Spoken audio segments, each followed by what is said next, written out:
ಹೇಗನ್ನಿಸ್ತು Bigg Boss? Bigg Boss happy Bigg Boss season 10. Yes of course ups and downs ಇತ್ತು, emotional ಆಗಿದ್ವಿ, ಆದರೆ ಅಷ್ಟೇ ಖುಷಿ ಪಟ್ಟಿದ್ದು ಹೌದು. ಆ್ಯಂಡ್ ಲೈಫಲ್ಲಿ ಒಂದು ಸಲ ಸಿಗೋವಂಥ ಎಕ್ಸ್ಪೀರಿಯನ್ಸ್, ನಾನು ಎವ್ರಿ ಮೂಮೆಂಟ್ ಎಂಜಾಯ್ ಮಾಡಿದ್ದೀನಿ.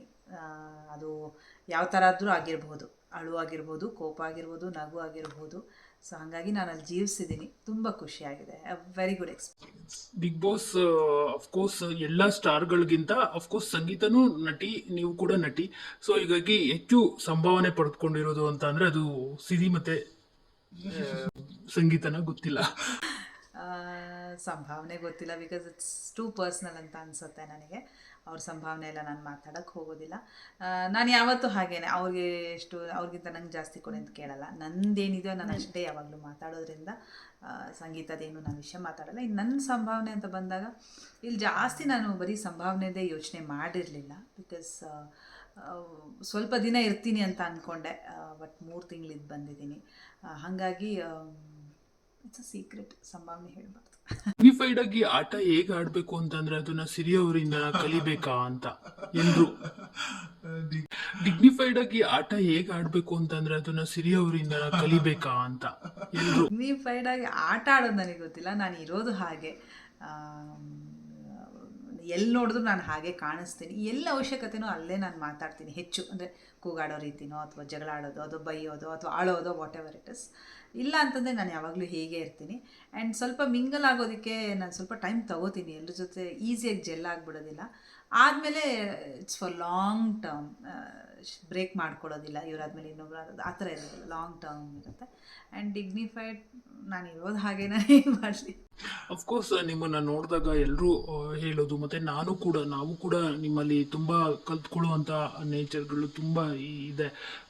ಸೊ ಅಪ್ಪ ಅಮ್ಮ ಎಂತ ಒಳ್ಳೆ ಸಂಸ್ಕಾರ ಕಲಿಸಿದ್ದಾರೆ ಅಂತ ಫಸ್ಟ್ ಅಂತ ಅನ್ಸೋದು.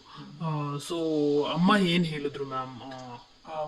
ಅಮ್ಮ ತುಂಬ ಖುಷಿಪಟ್ಟರು. ಯಾಕೆಂದರೆ ನೀನು ಹೊರಗಡೆ ಹೇಗಿದೆಯೋ, ನಾವು ನಿಮ್ಮನ್ನು ಮನೆಯೊಳಗೆ ಕಳಿಸ್ಕೊಡ್ಬೇಕಾದ್ರೆ ನೀನು ಹೇಗಿದೆಯೋ, ಹೊರಗಡೆ ಬರಬೇಕಾದ್ರೆ ಕೂಡ ನೀನು ಹಾಗೇ ಇದ್ದೆ.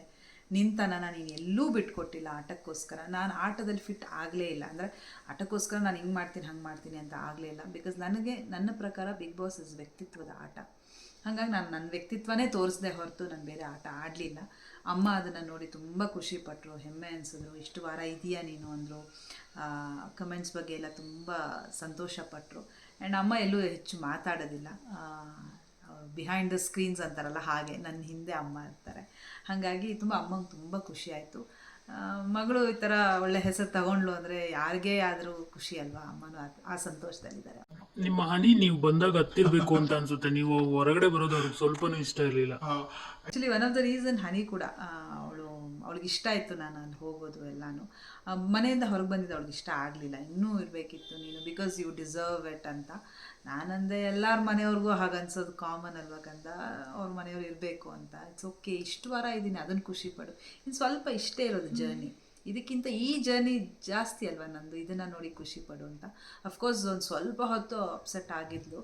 ಆಮೇಲೆ ನನ್ನನ್ನು ನೋಡಿದ್ಲಲ್ಲ, ಖುಷಿ ಪಟ್ಲು, ಎತ್ಕೊಂಡ್ಲು. ನೀವೆಲ್ಲ ನೋಡೇ ಇರ್ತೀರ ಹೆಂಗೆ ಎತ್ಕೋತಾಳೆ ನನ್ನನ್ನು ಅಂತ. ಹಾಗೆ ಎತ್ಕೊಂಡು ಖುಷಿ ಪಟ್ಲು. So now she is happy. ನಿಮ್ ಕಾಸ್ಟ್ಯೂಮ್ಸ್ ಎಲ್ಲ ತುಂಬಾ ಚೆನ್ನಾಗಿರ್ತಾ ಇತ್ತು.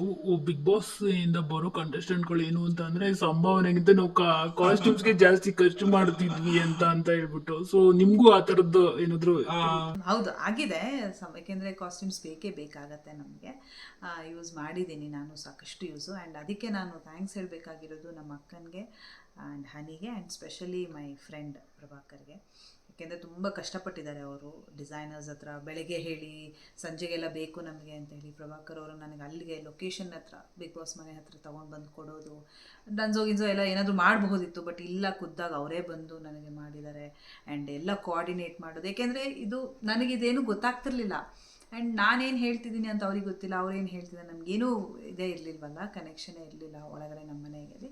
ಹಾಗಾಗಿ ಎಲ್ಲ ಕೆಲಸ ಅವರೇ ಮಾಡಿದ್ದಾರೆ. ಅಕ್ಕ ಒಂದು ಕಡೆ ಕೆಲಸ ಮಾಡಿಕೊಂಡು ಇದನ್ನು ಮಾಡಿದ್ದಾರೆ. ಡಿಸೈನರ್ಸ್ಗೆ ಎಲ್ಲರಿಗೂ ಥ್ಯಾಂಕ್ಸ್ ಹೇಳಬೇಕು. ನಾನು ಹೋಗಿದ್ದೆ ನನಗೆ ಈ ಥರದ್ದೇ ಬೇಕು ಅಂತ, ವೀಕೆಂಡ್ಸ್ ಈ ಥರನೇ ಇರಲಿ ಅಂತ.